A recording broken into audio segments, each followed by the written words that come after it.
Com to the another blog. हामी अहिले सिद्धिङमा गाउँपालिका यो वार्ड नम्बर कति हो? 5, वार्ड नम्बर 5 मा रहेको ढङढङे झरना चाहिँ हामी घुम्न आइसकेका छौँ। पृष्ठतादेखि अहिले यो निकै भाइरल छ। यो चाहिँ काठमाडौँदेखि धरानदेखि एकदम डाँठवाला पैसावालाहरू चाहिँ घुम्न आइराख्ने ठाउँ भएकाले एकदम अहिले त्यो सिजनमा भाइरल छ यो झरना। घुम्न आउनु होला, रमाइलो गर्नुपर्छ, लगानी कमै लाग्छ, खर्च कमै लाग्छ। बाटो खासै हिँड्नु पर्दैन, गाडी रिजर्भ भएर आउनुभयो भने नजिकै गाडीबाट 2 पाइला हिँड्दा ठ्याक्कै हामी चाहिँ ढङढङे झरना पुग्न सक्छौँ। हामी यस्तै कुरा दिँदैखेरि हामी अब ढङढङे झरना पुग्न लागिसकेका छौँ। दर्शकहरू लाइक कमेन्ट फलो गर्नुपर्ने हुन्छ हामीलाई। यस्तै रोमान्टिक भिडियो हेर्नको लागि लाइक कमेन्ट फलो सेयर गर्नुपर्ने हुन्छ हामीलाई।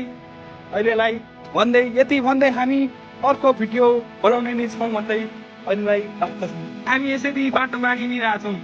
अहिले हामी यसरी हिँडिरहेछौँ, साथसाथै हामी आज बाहुनकी छोरी ठ्याक्कै भेट्यो भने राजलाई फगाउने फगाउने विचारमा पनि छौँ। राजलाई अलिक मजाले देखाइदिनको लागि लुगा किनेर छोटा लुगा किनेर खर्च गरेर पनि मै हो।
झन्डै 250 मिटरभन्दा अग्लो ढङढङे झरनामा आइसकेका छौँ। हामी पर्यटक प्रबन्धनसँगै मनोरञ्जनका लागि ढङढङे झरना आइसकेका छौँ।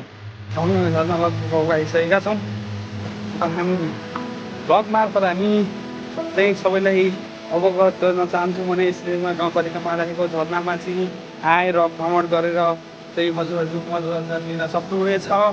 मनोरञ्जन लिनका लागि ठुल्ठुला बाटैदेखि तलैदेखि झन्डै 1000 मिटर माथिदेखि चाहिँ हजुरहरूले विभिन्न खालका झरनादेखि लिएर साना झरनादेखि लिएर ठुल्ठुला 250 मिटरभन्दा अग्ला झरनाहरू देख्न सक्नुहुनेछ। सँगसँगै अलैँची पहिले काठमाडौँमा अलैँची चाहिँ रुखमा फल्छ भन्थे अरे। यहाँ चाहिँ आएर भिजिट गरेर हेर्न सक्नुहुनेछ कि अलैँची खेतमा फल्छ भन्ने कुरा तपाईँहरूले थाहा पाउन सक्नुहुनेछ। आएर फोहोर नगरिदिनु फोहोरलाई विस्फोट गरेर आउनेछ। सँगसँगै हामी झरनाको अन्तिम चरणमा आइसकेका छौँ। हजुरहरूले चाहिँ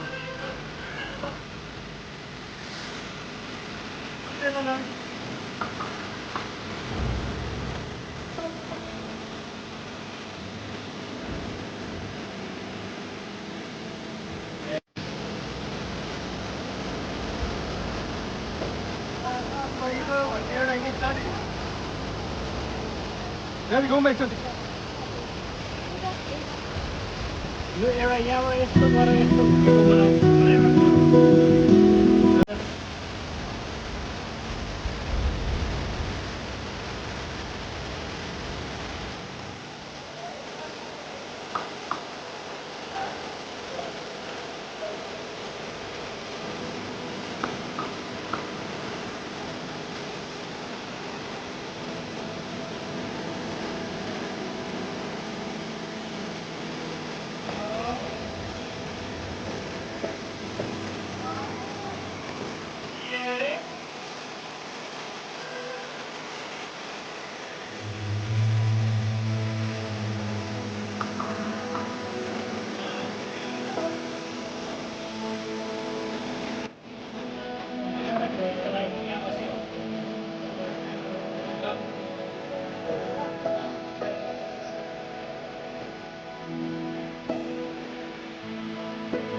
त यहीँ हाम्रोतिर भयो नि।